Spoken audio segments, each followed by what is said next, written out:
ಸ್ತೋತ್ರಕರ್ತನೆ, ಸ್ತೋತ್ರಪ್ಪ. ಈ ಒಳ್ಳೆಯ ಸಮಯಕ್ಕಾಗಿ ಸ್ತೋತ್ರ ಮಾಡುತ್ತೇವೆ. ವಾಕ್ಯವಾಗಿರುವ ಯೇಸಯ್ಯ, ವಾಕ್ಯವಾಗಿ ನಮ್ಮೊಂದಿಗೆ ನೀನು ಮಾತನಾಡೋದಕ್ಕಾಗಿ ಸ್ತೋತ್ರ. ನಿಮ್ಮ ದಾಸರನ್ನು ಮರೆಸಿ ನಮ್ಮೊಂದಿಗೆ ಮಾತನಾಡಿ ವಾಕ್ಯದಿಂದ ನಮ್ಮನ್ನು ಬಲಪಡಿಸಬೇಕೆಂದು ನಮ್ಮನ್ನು ಒಪ್ಪಿಸಿಕೊಡುತ್ತಿದ್ದೇವೆ. ನಿಮ್ಮ ಕೃಪೆಯಿಂದ ತುಂಬಿಸಿ ಯೇಸು ನಾಮದಲ್ಲಿ ಪ್ರಾರ್ಥಿಸ್ತೇನೆ. Hallelujah, hallelujah. ನಾವೆಲ್ಲ ದಿನನಿತ್ಯ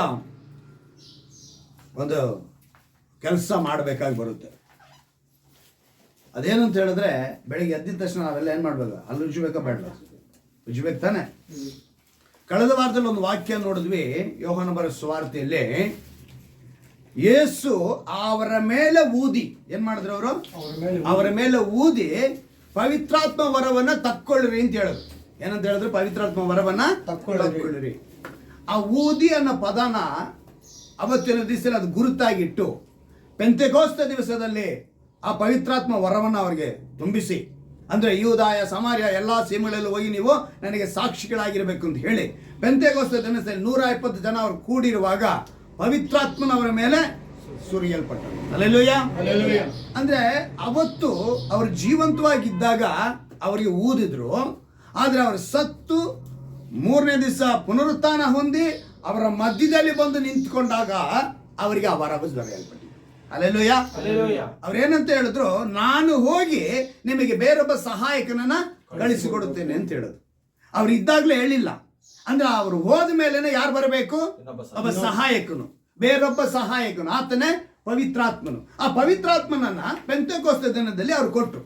ಅಂದ್ರೆ ಅವತ್ತು ಊದಿದ್ರು ಅಂತ ಹೇಳಿ ಇವತ್ತು ಅನೇಕ ಜನ ಊದ್ತಾರೆ, ಅನೇಕ ಸೇವಕಗಳು ಊದ್ತಾರೆ. ಆದ್ರೆ ಯೇಸು ಮಾಡಿದಂತ ಅದ್ಭುತಗಳನ್ನ ಮಾಡ್ತಾ ಇಲ್ಲ. ಅವ್ರೇನ್ ಮಾಡ್ತಿಲ್ಲ? ಯೇಸು ಮಾಡಿದಂತ ಅದ್ಭುತಗಳನ್ನ. ಯೇಸು ಯಾವತ್ತು ತನ್ನ ಬಳಿ ಬಂದವರಿಗೆ 8 ವಾರ ಸಭೆಗೆ ಬಂದ್ರೆ ನಿನ್ಗೆ ಅದ್ಭುತ ನಡೆಯುತ್ತೆ ಅಂತ ಹೇಳಲಿಲ್ಲ. ಯೇಸು ಏನಂತ ಹೇಳಿದ್ ಗೊತ್ತಾ? ನಂಬಿಕೆ ಮಾತ್ರ ಇರಲಿ, ಅಂಜಬೇಡ, ದೃಢವಾಗಿರೋ, ಧೈರ್ಯವಾಗಿರು ಅಂತ ಹೇಳಿದ್ರು. ತಕ್ಷಣ ಬಿಡುಗಡೆ ಆಗ್ತಿತ್ತು. ಹಲ್ಲೆಲೂಯಾ. ಯೇಸು ಯಾವತ್ತೂ ಕೂಡ ಇನ್ಸ್ಟಾಲ್ಮೆಂಟ್ ಅಲ್ಲಿ ಬಿಡುಗಡೆ ಮಾಡಲಿಲ್ಲ. ಇನ್ಸ್ಟಾಲ್ಮೆಂಟ್ ಅಲ್ಲಿ ಬಿಡುಗಡೆ ಮಾಡಿದ್ರ ಯೇಸು? ಇಲ್ಲ. ಅವರ ಹತ್ರ ಬಂದವ್ರನ್ನವರು ಆ ಕ್ಷಣದಲ್ಲೇ ದೃಷ್ಟಿ ಇಲ್ಲದ ಮಂತನ ಒಬ್ಬನಿಗೆ ಏನ್ ಮಾಡಿದ್ರು? ಕೈ ಇಟ್ಟು ಪ್ರಾರ್ಥನೆ ಮಾಡಿ ಅವನ ಮೇಲೆ ದೃಷ್ಟಿ ಕೊಟ್ರು. ಇನ್ನೊಬ್ಬನಿಗೆ ಎಂಜಿಲು ಉಗುಳಿ ಆ ಕೆಸರನ್ನ ಎತ್ತಿ ಅವನಿಗೆ ಕಣ್ಣಲ್ಲಿ ಹಚ್ಚಿ ನೀ ಸಿಲವಾ ಕೊಳಕ್ಕೆ ಹೋಗಿ ಏನ್ ಮಾಡಬೇಕು? ತೊಳ್ಕೋಬೇಕು ಅಂತ ಹೇಳಿದ್ರು ಅಲ್ವಾ? ಸೊ ದೇವರು ಮಾಡಿದಂತ ಅದ್ಭುತಗಳೆಲ್ಲ ಆ ಕ್ಷಣವೇ ನಡೆದಂತ ಅದ್ಭುತಗಳು. ಚಟ್ಟಾನ ಮುಟ್ಟಿದ್ರು ಬದುಕೊಂಡ. ಅಧಿಕಾರಿಗೆ ಹೇಳ್ತಾರೆ ನಿದ್ದೆ ಮಾಡ್ತೀರ, ಯೋಚನೆ ಮಾಡವ, ನಂಬಿಕೆ ಮಾತ್ರ ಇರ್ಲಿ ಅಂತ ಹೇಳೋದು. 3 ದಿವಸ ಆಯ್ತು, ನಾಥ ಹುಟ್ಟಿದೆ ಅಂದ್ರು, ಲಾಸರನ್ನ ಬದುಕಿಸಿದ್ರು. ಇವೆಲ್ಲವೂ ಹೆಂಗ್ ನಡೀತು ಅಂದ್ರೆ ದೇವರ ಶಕ್ತಿ. ನಮಗೆ ಎಂಥ ಶಕ್ತಿನ ಕೊಟ್ಟಿದ್ದಾರೆ ಅಂತ ಹೇಳಿದ್ರೆ, ಆತನ ಹೆಸರನ್ನ ಹೇಳಿಕೊಂಡು ಯಾರ್ಯಾರು ನಂಬಿಕೆ ಇಡ್ತಾರೋ ಅದೇ ಅದ್ಭುತವನ್ನು ನಾವು ಕಾಣುವುದಕ್ಕೆ ಸಾಧ್ಯ ಎಂದು ಹೇಳಿಕೊಟ್ಟಿದ್ದಾರೆ ಹೊರತು ಇವತ್ತು ಮನುಷ್ಯನು ಯಾರನ್ನೂ ಬದುಕಿಸಿಲ್ಲ. ಬದುಕಿಸಿದಾರ? ಹಾಗೆ ನೋಡಕ್ಕಾದ್ರೆ ಎಷ್ಟು ದೊಡ್ಡ ದೊಡ್ಡ ಸೇವಕರುಗಳು ನಮ್ಮ ಭಾರತ ದೇಶ ಮಾತ್ರ ಅಲ್ಲ, ಇಡೀ ಪ್ರಪಂಚ ಪೂರ್ತಿಯಾಗಿ ಎಲ್ಲರೂ ಸಮಾಧಿ ಮಾಡಲ್ಪಟ್ಟಿದ್ದಾರೆ. ಅರ್ಥವಾಯ್ತಾ? ಎಲ್ಲರೂ ಸಮಾಧಿ ಪಡೆದರು. ಒಂದು ವೇಳೆ ಇವತ್ತು ಪವಿತ್ರಾತ್ಮನ ಹೆಸರನ್ನ ದೂಷಣೆ ಮಾಡುವಂತ ಕೆಲವು ಸೇವಕರು ಏನ್ ಮಾಡ್ತಾರೆ? ಊದುತ್ತಾರೆ. ಅವರು ಊದಿ ಅವ್ರು ಕೆಳಗೆ ಬೀಳ್ತಾರೆ ಅಂತ ಹೇಳಿದ್ರೆ ಅವ್ರು ಸರಿಯಾಗಿ ಅಲ್ಲುಜಿಲ್ಲ ಅಂತ ಅರ್ಥ. ಹೆಂಗ್ ಬಿದ್ದೋಗಿರ್ತಾರೆ ಅವರು? ವಾಸನೆಗೆ ಬಿದ್ದೋಗಿರ್ಬೇಕು. ಇವತ್ತಿನ ವಿಷಯನೇ ಆ ಅಲ್ಲುಜ್ಜ ಆರಂಭದಲ್ಲಿ ನಾನು ಆರಂಭಿಸ್ತಾ ಇದ್ದೀನಿ. ನಮ್ಗೆ ಅಲ್ಲುಜ್ಜಕ್ಕೆ ಇವತ್ತೆಲ್ಲ ನಾವು ಉಪಯೋಗಿಸುವಂಥದ್ದೇನು? ಪೇಸ್ಟ್. ದೊಡ್ಡ ಫೇಮಸ್ ಕಂಪನಿ ಕೋಲ್ಗೇಟ್ ಕಂಪನಿ. ಆತನ ಹೆಸರು ವಿಲಿಯಂ ಕೋಲ್ಗೇಟ್. ಆತನ ಹೆಸರೇನು? ಪೇಸ್ಟ್ಗೂ ಅದೇ ಹೆಸರೇ ಬಂದಿದ್ದು, ಕೋಲ್ಗೇಟ್ ಅಂತ. ನಮ್ಮೆಲ್ಲರ ದಿನಚರಿ ಇವತ್ತು ಅದನ್ನು ನಾವು ಮಾಡಲೇಬೇಕು. ಆ ಕೋಲ್ಗೇಟ್ ಅಂದ್ರೆ ಆ ವ್ಯಕ್ತಿಯ ಹೆಸರು ನಾವು ಹೇಳ್ತಿದೀವಿ. ಕೋಲ್ಗೇಟ್ ಪೇಸ್ಟ್ ಯೂಸ್ ಮಾಡಿದ್ರೆ ಏನ್ ಮಾಡ್ತಿದೀವಿ? ಆ ವ್ಯಕ್ತಿಯ ಹೆಸರು. ಪೇಸ್ಟ್ ಇಂದಿಗೂ ತನ್ನ ಸ್ಥಾನವನ್ನು ಕಳೆದುಕೊಂಡಿಲ್ಲ. ಕೋಲ್ಗೇಟ್ ಪೇಸ್ಟ್ ಅದರ ಸ್ಥಾನವನ್ನು ಅದು ಉಳಿಸ್ಕೊಂಡೇ ಇದೆ. ಕೋಲ್ಗೇಟ್ ಎಂಬುದು ತಯಾರಿಸಿದ ಆ ವ್ಯಕ್ತಿಯ ಹೆಸರಾಗಿದ್ದರೂ ಕೂಡ ಆತನು ಈ ಒಂದು ಬಡ ಕುಟುಂಬದಲ್ಲಿ ಹುಟ್ಟಿದವನಾಗಿ ಅವನಿಗೆ ತುಂಬಾ ಕಷ್ಟ. ಅವನ ತಾಯಿ ಅನಾರೋಗ್ಯದಲ್ಲಿ ಬೀಳ್ತಾರೆ. ಅದಕ್ಕೆ ಔಷಧಿ ತಗೊಳ್ಳೋಕ್ಕೆ ಹಣ ಇಲ್ಲ ಅವನ ಹತ್ರ. ಅವನೊಂದು ಹಳ್ಳಿಯಲ್ಲಿ ಹುಟ್ಟಿರೋನು. ಅವನು ಅಲ್ಲಿಂದ ಇಂಗ್ಲೆಂಡ್ಗೆ, ಅಂದರೆ ಇಂಗ್ಲೆಂಡ್ ದೇಶದಲ್ಲೇ ಒಂದು ಹಳ್ಳಿ, ಸಣ್ಣ ಹಳ್ಳಿ, ಅಲ್ಲಿಂದ ಮತ್ತೆ ಅವನು ಪಟ್ಟಣಕ್ಕೆ ಬರಬೇಕು. ಅವನು ಪಟ್ಟಣಕ್ಕೆ ಬರೋದಕ್ಕೆ ಅಂದಿನ ದಿವಸದಲ್ಲಿ ಯಾವುದೇ ವಾಹನಗಳಿಲ್ಲ. ಅವತ್ತಿನ ದಿವಸದಲ್ಲಿ ಸಮುದ್ರ ಪ್ರಯಾಣವೇ. ಯಾವುದು? ಸಮುದ್ರ ಪ್ರಯಾಣ. ದೊಡ್ಡ ಹಡಗನ ಹತ್ತಾನೆ. ಹಡಗಿನಲ್ಲಿ ಹತ್ಕೊಂಡು ಅವನು ಹೆಂಗ ಅಂದರೆ ಅವ್ರಿಗೆ ಗೊತ್ತಿಲ್ಲದಂಗೆ, ಅವನಿಗೆ ಕೊಡೋದಕ್ಕೆ ಹಣ ಇಲ್ಲ, ಬಚ್ಚಿಟ್ಕೊಂಡಿರ್ತಾನೆ. ಆದರೆ ಕ್ಯಾಪ್ಟನ್ ಗಮನಿಸ್ಬಿಡ್ತಾನೆ, ನೋಡಿರ್ತಾನೆ. ಅವನು ಹೇಳಿದ್ದು ಅಲ್ಲಿ ಯಾವಾಗಲೂ ಹೇಗೆ ರೈಲ್ವೆ ಸ್ಟೇಷನ್ ಪೊಲೀಸ್ನವ್ರು ಇರ್ತಾರೋ, ಬಸ್ ಸ್ಟ್ಯಾಂಡ್ಗಳಲ್ಲಿ ಪೊಲೀಸ್ನವ್ರು ಇರ್ತಾರೋ, ಹಾಗೆ ಶಿಪ್ನಲ್ಲಿ ಕೂಡ ಇರ್ತಾರೆ, ಪೊಲೀಸ್ನವ್ರು ಇರ್ತಾರೆ. ಅವ್ರನ್ನ ಕರೆದು ಇವ್ರನ್ನ ಕೊಟ್ಟರು. ಆದರೆ ಆ ವ್ಯಕ್ತಿ, ಆ ಪೊಲೀಸ್ ಜೈಲರು, ಆ ವ್ಯಕ್ತಿನ ಏನು ಹೇಳುವಂದರೆ ಅವನೊಬ್ಬ ದೇವರಿಗೆ ಭಯಪಡೋ ಮನುಷ್ಯನಾಗಿದ್ದ. ಅವನು ಹೇಳ್ತಾನೆ, ನೀನು ಈ ರೀತಿ ಕದ್ದು ಮುಚ್ಚಿ ಈ ಹಡಗನ ಹತ್ತುವಂತ ಕಾರಣವೇನು, ಅವಶ್ಯಕತೆ ಏನು ಅಂದರೆ, ಅವಾಗ ಹೇಳ್ತಾನೆ, ನನ್ನ ತಾಯಿಗೆ ಹುಷಾರಿಲ್ಲ, ನನ್ನ ಹತ್ರ ಹಣ ಇಲ್ಲ, ನನ್ನ ಜೊತೆ ಹುಟ್ಟಿದವರು ಇದ್ದಾರೆ, ನಮಗೆ ಸಮಸ್ಯೆ ಇದೆ, ನಾನು ಏನಾರ ಮಾಡಬೇಕು, ಅದಕ್ಕೋಸ್ಕರ ನಾನು ಪಟ್ಟಣದಲ್ಲಿ ಏನಾದ್ರು ಕೆಲಸ ಮಾಡಬೇಕು ಅಂತ ಬಂದಿದ್ದೀನಿ ಅಂತೇಳಿ ತನ್ನ 19ನೇ ವಯಸ್ಸಿನಲ್ಲಿ ಅವನು ತೀರ್ಮಾನ ತೆಗೆದುಕೊಂಡಿದ್ದಾನೆ. ಆಗ ಅವ್ರು ಹೇಳಿದ್ರು, ನೋಡು, ನೀನು ಯಾವುದೇ ಮಾಡಿದ್ರು ಕೂಡ ಅದರಲ್ಲಿ 10% ದೇವ್ರಿಗೆ ಕೊಡ್ತೀಯಾ ಅಂತ ಕೇಳಿದ್ರು ಅವರು. ಇವನು ಹೇಳ್ದ, ದೇವ್ರಿಗೆ ಈ ರೀತಿ 10% ಕೊಡಬೇಕಾ ಅನ್ನೋದೇ ಅವ್ನಿಗೆ ಗೊತ್ತಿಲ್ಲ ವಿಷಯ. ಆದರೆ ಕ್ರೈಸ್ತ ವಿಲಿಯಂ ಕೋಲ್ಗೇಟ್ ಕ್ರೈಸ್ತನೇ, ಆದರೆ ಏನು ಮಾಡಬೇಕು, ಕೊಡಬೇಕು ಅನ್ನೋದು ಗೊತ್ತಿಲ್ಲ. ಆದರೆ ಇವ್ರು ಹೇಳ್ಕೊಟ್ರು, ಆ ದೇವ ಮನುಷ್ಯನ ಹೇಳ್ಕೊಡ್ತಾರೆ, ನೀನು 10% ಕೊಡಬೇಕು ನಿನ್ನ ಸಂಪಾದನೆಯಲ್ಲಿ ಅಂತ ಹೇಳಿದ್ರು. ಇವನಿಗೇನು, ನಮ್ಮ ಕೆಲಸ ಆದರೆ ಸಾಕು, ನಾವು ಹೋದ್ರೆ ಸಾಕು ಅನ್ನೋ ಮಟ್ಟಿಗೆ ಆಯ್ತು ಕೊಡ್ತೀನಿ ಅಂತ ಹೇಳಿ ಹೋದ. ಅಲ್ಲಿ ಹೋದವನು ಅವನು ಮೊದಲನೇದಾಗಿ ಆರಂಭಿಸಿದ್ದು ಸೋಪು, ಕೋಲ್ಗೇಟ್ ಸೋಪು, ಆಮೇಲೆ ಪರ್ಫ್ಯೂಮು, ಆಮೇಲೆ ಕೋಲ್ಗೇಟ್ ಪೌಡ್ರ್, ಇವೆಲ್ಲ ಮಾಡ್ಕೊಂಡು ಬರ್ತಿದ್ದ. ಅವನ ಸ್ನೇಹಿತ ಹೇಳ್ತಾನೆ, ಯಾವಾಗಲೂ ಇದೇ ಬಿಸ್ನೆಸ್ ನಡೀತಾ ಇದೆ, ನೀನು ಇನ್ನೊಂದು ಏನಾದ್ರು ಮಾಡ್ಬೋದಾಗಿತ್ತಲ್ಲ, ಇನ್ನೊಂದು ಏನಾದ್ರು ಹೊಸದಾಗಿ ಕಂಡುಹಿಡಿಬೋದಾಗಿತ್ತಲ್ಲ ಅಂತ ಹೇಳಿದಾಗ ಅವನು ಹೇಳ್ಬಿಡ್ತಾರೆ. ಅವಾಗ ಕೋಲ್ಗೇಟ್ ಅವರು ಪೇಸ್ಟನ್ನ ಕಂಡುಹಿಡಿತಾರೆ. 1804ರಲ್ಲಿ ಸ್ವಂತ ವ್ಯಾಪಾರ ಆರಂಭಿಸಿ 1806ರಲ್ಲಿ ಏನು ಮಾಡ್ತಾರೆ, ಸ್ವಂತ ಕಂಪನಿನೇ ಮಾಡ್ತಾರೆ. ಎಷ್ಟಕ್ಕೆ? 804ರಲ್ಲಿ ಏನು ಮಾಡೋದು, 1804ರಲ್ಲಿ ಸ್ವಂತ ವ್ಯಾಪಾರ ಆರಂಭಿಸಿ 1806ರಲ್ಲಿ ಸ್ವಂತ ಕಂಪನಿಯವರು ತಯಾರು ಮಾಡೋದು. ಇಡೀ ಇವತ್ತು ನ್ಯೂಯಾರ್ಕ್ ಸಿಟಿನಲ್ಲಿ ಒಂದು ರಿವರ್ ಪಕ್ಕದಲ್ಲೇ ಆ ದೊಡ್ಡ ಕ್ಲಾಕ್ ಇದೆ, ಕೋಲ್ಗೇಟ್ ಅನ್ನೋ ಹೆಸರಲ್ಲಿ. ನಾನು ನಿಮಗೆ ಆ ಫೋಟೋ ತರಬೇಕಿದ್ದು, ನಿನ್ನೆ ನನ್ನ ಮಗಳ ಡೆಲಿವರಿ ಸಮಯದಲ್ಲಿ ಯಾವುದು ಫೋಟೋ ತೆಗೆಯೋದಕ್ಕೆ ಆಗಲಿಲ್ಲ, ಎಲ್ಲ ಒಂದು ಇದಾಯಿತು. ಇಲ್ಲಾಂದರೆ ನಾನು 4 ಫೋಟೋ ತೋರಿಸ್ತಿದ್ದೆ ನಿಮಗೆ. ಅವರು ಇವತ್ತಿನ ಗೂಗಲಲ್ಲಿ ಸರ್ಚ್ ಮಾಡಿದ್ರೆ ಆ ಎಲ್ಲ ವಿಷಯಗಳು ಕೂಡ ಬಂದ್ಬಿಡುತ್ತೆ. ಈತ ಏನು ಮಾಡ್ದ ಅಂದರೆ, ಸೋಪ್ ತಯಾರಿಸಿದ್ರು, ಕ್ಯಾಂಡಲ್ ತಯಾರಿಸಿದ್ರು, ಪರ್ಫ್ಯೂಮ್ ತಯಾರಿಸಿದ್ರು, ನಂತರ ಅವ್ರು ಮಾಡಿದ್ದು ಪೇಸ್ಟ್. ಇವ್ರೇನು ಮಾಡಿದ್ರು ಅಂತ ಹೇಳಿದ್ರೆ, ಆ ವ್ಯಕ್ತಿಗೆ ನಾನು ಮಾತು ಕೊಟ್ಟಿದ್ದೀನಿ ಏನಂತ, 10% ಇಡಬೇಕು. 10 ಸೋಪ್ ತಯಾರು ಮಾಡಿದ್ರೆ 2 ಸೋಪ್ ಎತ್ತಿಟ್ಬಿಡೋದು. ಪರ್ಫ್ಯೂಮು ಎಲ್ಲದರಲ್ಲಿ 2 ಎಲ್ಲ 2 ಎತ್ತಿಬಿಡಿ, ಎತ್ತಿಟ್ಟು ದೊಡ್ಡ ಗೋಡನ್ ತುಂಬೋಗ್ಬಿಟ್ಟೈತೆ. ಏನು ಮಾಡಬೇಕು, ಹೇಗೆ ಕೊಡಬೇಕು ಅಂತಾನೆ ಗೊತ್ತಿಲ್ಲ ಅವ್ರಿಗೆ. ಆದರೆ ಹೇಳಿದ ಮಾತನ್ನ ಏನು ಮಾಡಿದ್ದಾರೆ, ಅವರು ನೆರವೇರಿಸಿದ್ದಾರೆ. ಒಂದು ದಿನ ವ್ಯಾಪಾರ ಅಂತ ಹೇಳಿದ್ಮೇಲೆ ಗೊತ್ತಾಗುತ್ತಲ್ಲ, ಮೇಲೆ ಕೆಳಗೆ ಏರುಪೇರು ನಡೀತಾ ಇದೆ, ತುಂಬ ದುಃಖದಲ್ಲಿದ್ದಾರೆ. ಒಂದು ಮೀಟಿಂಗ್ ನಡೀತಾ ಇದೆ, ಒಂದು ಕ್ರೂಸ್ ನಡೀತಾ ಇದೆ. ಅಲ್ಲಿ ಹೋಗಿ ಕುಳಿತಿದ್ದಾರೆ. ಕೊನೆಯಲ್ಲಿ ಅಲ್ಲಿದ್ದಂಥ ಸೇವಕರು, ಕೋಲ್ಗೇಟ್, ಬಹಳ ಚಿಂತೆಯಿಂದ ಕುಳಿತಿದ್ಯಾ ನೀನು ಚಿಂತೆಯಿಂದ ಕುಳಿತಿರೋದಕ್ಕೆ ದೇವ್ರು ನಿನ್ಗೆ ಹೇಳ್ತಿದ್ದಾರೆ, ಇಡೀ ಪ್ರಪಂಚವೇ ನಿನ್ನ ತಿರುಗಿ ನೋಡುವಂತೆ ನಿನ್ನ ಆಶೀರ್ವದಿಸುತ್ತೇನೆ ಅನ್ನೊಂದು ಮಾತನ್ನ ಪ್ರವಾದಿನಿ ಮುಂದೆ ಹೇಳೋದು ಮಾಡ್ಬಿಟ್ಟಿದ್ದು. ಕೂಟ ಮುಗೀತು. 3 ದಿವಸ ಕೂಟನ ಅಟೆಂಡ್ ಮಾಡಿದ್ದಾರೆ. ಆ ಕೋಲ್ಗೇಟ್, ವಿಲಿಯಂ ಕೋಲ್ಗೇಟು ಮುಗಿದು ಆ ಸೇವಕನ ಹೋಗಿ ನೋಡ್ತಾರೆ. ನೀವು ನನ್ನ ಹೆಸರು ಹಿಡಿದು ಕರೆದ್ರಿ, ನನಗೆ ಭಾಳ ಸಂತೋಷ ಆಯಿತು, ನಾನು ದುಃಖದಲ್ಲೇ ಬಂದೆ, ಆದರೆ ಇವತ್ತು ನನ್ನ ಸಂತೋಷ ಪಡಿ, ನನ್ನ ದೇವರು ನನ್ನ, ಯಾಕೆಂದರೆ ವಾಗ್ದಾನ ಏನಂತ ಹೇಳ್ಪಟ್ಟಿದ್ರಲ್ಲಿ ನಮಗೆ, ಭಯ ಪಡಬೇಡ, ನಿನ್ನನ್ನು ವಿಮೋಚಿಸಿದನೆಲ್ಲ, ನಿನ್ನ ಹೆಸರಿಡಿದು ಕರೆದನಲ್ಲ. ಇವತ್ತು ಆ ಅಂಶನ ತಿಳಿದುಕೊಳ್ಳಿ, ನಿನ್ನ ಹೆಸರಿಡಿದು ಕರೆದನಲ್ಲ. ಕೋಲ್ಗೇಟ್ ಅಂತೇಳಿ ಪ್ರವಾದಿಯ ಮೂಲಕ ಕರೆದಿದ್ದನ ಆ ವ್ಯಕ್ತಿ ಒಲೆಗಲ್ಲಿ ಹೇಳ್ತಾನೆ, ನೀವು ನನ್ನ ಹೆಸರಿಡಿದು ಕರೆದ್ರಿ ಅಂತ ಹೇಳ್ತಾನೆ.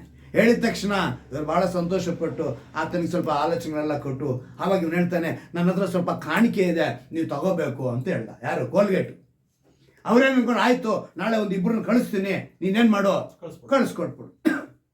ಇವ್ರು ಹೇಳಿದ್ರು, 2 ಕಳಿಸಿದ್ರೆ ಆಗಲ್ಲ ಸರ್, 4 ಜನ ಇಲ್ಲ, 4 ಟ್ರಕ್ ಬೇಕು ಅಂದ. ಏನಂದ? 4 ಟ್ರಕ್ ಬೇಕು ಅಂದ. ಯಾಕೆ ಅಂದ್ರು, ನನಗೆ ಈ ರೀತಿಯಾಗಿ ಒಬ್ಬ ವ್ಯಕ್ತಿ ನನ್ನನ್ನು ಏನು ಹೇಳಿದ್ರು ಅಂತ ಹೇಳಿದ್ರೆ, ನೀನು 10% ಕೊಡಬೇಕು ಅಂದ್ರು. ನಾನು ತಯಾರಿ ಮಾಡಿದ್ದೆಲ್ಲ ತುಂಬಿಸಿ ದೊಡ್ಡ ಗೋಡನ್ ಆಗ್ಬಿಟ್ಟಿದೆ, ಒಂದು 4 ಟ್ರಕ್ ಆಗುತ್ತೆ ಅಂತ. ಆ ಸೇವಕರು ಪ್ರವಾದಿ ಎಲ್ಲಿಂದ ಬಂದಿದ್ದಾರೆ? ಜರ್ಮನಿಯಿಂದ ಬಂದಿದ್ದಾರೆ ಇಂಗ್ಲೆಂಡ್ಗೆ ದೇವರ ವಾಕ್ಯ ಹಂಚೋದಕ್ಕೆ. ಅವರಿಗೆ ಸಭೆ ಕಟ್ಟಲ್ಪಡಬೇಕು, ಅವರಿಗೆ ಬಹಳ ಹಣದ ಅವಶ್ಯಕತೆ ಇತ್ತು. ಮೊಣಕಾಲು ಹಾಕಿದ್ರು ದೇವ್ರ ಹತ್ರ, ದೇವ್ರೆ ಇಂಥ ಅದ್ಭುತ ನೀನು ಮಾಡ್ತೀಯ ಅಂತೇಳಿ. ಇವರು ಟ್ರಕ್ ಎಲ್ಲ ಎತ್ಕೊಂಡು ಹೋದ್ರು, 4 ಟ್ರಕ್ ತುಂಬಿತು. ತೆಗೆದುಕೊಂಡು ಬಂದಾಗ ಕೋಟಿ ಬೆಲೆ ಬಾಳುವಂತ ವಸ್ತುಗಳು ಒಳಗಿದ್ದು. ಸೋಪು, ಪರ್ಫ್ಯೂಮು, ಕ್ಯಾಂಡಲ್ಲು, ಪೇಸ್ಟು ಮಾರಿದ್ರೆ ಕೋಟಿ ಬಂತಂತೆ ಅವರಿಗೆ. ಆ ಕೋಟಿ ತೆಗೆದುಕೊಂಡು ಜರ್ಮನಿಯಲ್ಲಿ ಅವರು ಸಭೆ ಕಟ್ಟಿದ್ರು. ಈತನಿಗೂ ವ್ಯಾಪಾರ ಹೆಚ್ಚಾಯ್ತು, ಬಿಸ್ನೆಸ್ ಮೇಲೆ ಹೋಯ್ತು. ಬಿಸ್ನೆಸ್ ಚೆನ್ನಾಗಿ ಆಗ್ತಾ 10 ಕೊಟ್ಟವನು 20ಗೆ ಬಂದ, 20 ಕೊಟ್ಟವನು 30ಗೆ ಬಂದ, 30 ಕೊಟ್ಟವನು ಇವತ್ತಿಗೆ ಹೇಗಿದ್ದಾರೆ ಅಂತ ಹೇಳಿದ್ರೆ ಇಡೀ ಸಂಪಾದನೆ ಕೊಡ್ತಾ ಇದ್ದಾರೆ, 100ರಷ್ಟು ಕೊಡ್ತಾ ಇದ್ದಾರೆ. ಹಲ್ಲೆಲೂಯಾ. ಇಂಡಸ್ಟ್ರಿಯಲ್ ಏರಿಯಾನಲ್ಲಿ ದೊಡ್ಡ ಕಂಪನಿ ಇವರದು. ಒಂದು ಬಾರಿ ಅಗ್ನಿ ಆಹುತಿ ಆಗೋಗುತ್ತೆ, ಎಲ್ಲ ಕಂಪನಿಗಳು ಸುಟ್ಕೊಂಡು ಬರ್ತಾ ಇದೆ. ಕೋಲ್ಗೇಟ್ ಹತ್ರ ಬಂದು ಆರೋಯ್ತು. ಎಲ್ಲಿ ಬಂದು ಆರೋಗೋಯ್ತು? ಕೋಲ್ಗೇಟ್ ಹತ್ರ ಬಂದು ಆರೋಯ್ತು. ಪ್ರೆಸ್ ರಿಪೋರ್ಟರ್ಗಳೆಲ್ಲ ಬಂದ್ರು ವಿಲಿಯಂ ಕೋಲ್ಗೇಟ್, ನೀವೇನು ಇದನ್ನ ಹೆಂಗೆ ತೆಗೆದುಕೊಳ್ತೀರಾ, ನೀವೇನು ಹೇಳ್ತೀರಾ, ಇದಕ್ಕೆ ನಿಮ್ಗೆ ಆಶ್ಚರ್ಯ ಆಗೋದಿಲ್ವಾ ಅಂತ ಹೇಳಿದ್ರು. ಅವರೊಂದು ಮಾತು ಹೇಳಿದ್ರು, ನನಗೆ ಆಶ್ಚರ್ಯ ಆಗಲ್ಲ ಅಂದ್ರು. ಯಾಕೆ ಅಂತ ಹೇಳಿದ್ರು? ಯಾಕೆಂದ್ರೆ ಆಶ್ಚರ್ಯಕರವಾದ ದೇವರು ನನ್ನೊಳಗಿದ್ದಾನೆ, ನಾನು ಯಾಕೆ ಆಶ್ಚರ್ಯ ಪಡಬೇಕು ಅಂತ ಹೇಳಿದ್ರು. ಹಲ್ಲೆಲೂಯಾ. ಅಂದ್ರೆ ಅಷ್ಟು ಅದ್ಭುತವಾಗಿ ಇವತ್ತು ನಾವು ಹೇಳಿಕೊಳ್ಳುವಂತೆ ಅನೇಕರು ಯೋಚಿಸತಕ್ಕದಾಗಿ ಆ ಕೋಲ್ಗೇಟ್. ಕಾರಣ ಏನು ಗೊತ್ತಾ? ಹೆಸರಿಡಿದು ಕರೆದ ತಕ್ಷಣ ಅವನು ಹೇಗಾದಂದ್ರೆ ಕೊಡುವ ವಿಷಯದಲ್ಲಿ ದೇವರಿಗೆ ಮೇಲಕ್ಕೆ ಹೋದ. ನಮಗೆಲ್ಲ ಇವತ್ತು ದಶಮಭಾಗ ವಿಷಯಗಳು ಹೇಳಿದ್ರೆ ನಾವೇನ್ ಮಾಡ್ತೀವಿ? ತುಂಬಾ ಯೋಚನೆ ಮಾಡ್ತೀವಿ. ದಶಮ ಭಾಗ ಅನ್ನೋದು ದೇವರು ಯಾವ ಭಿಕ್ಷುಕನನ್ನು ಕೇಳಲಿಲ್ಲ. ಯಾರನ್ನು ಕೇಳಲಿಲ್ಲ? ಅವರು ಭಿಕ್ಷುಕನ್ನ ಕೇಳಲಿಲ್ಲ, ಕೂಲಿಯಾರನ್ನ ಕೇಳಲಿಲ್ಲ. ಅವ್ರು ಕೇಳಿದ್ದಲ್ಲ ಯಾರನ್ನ ಗೊತ್ತಾ?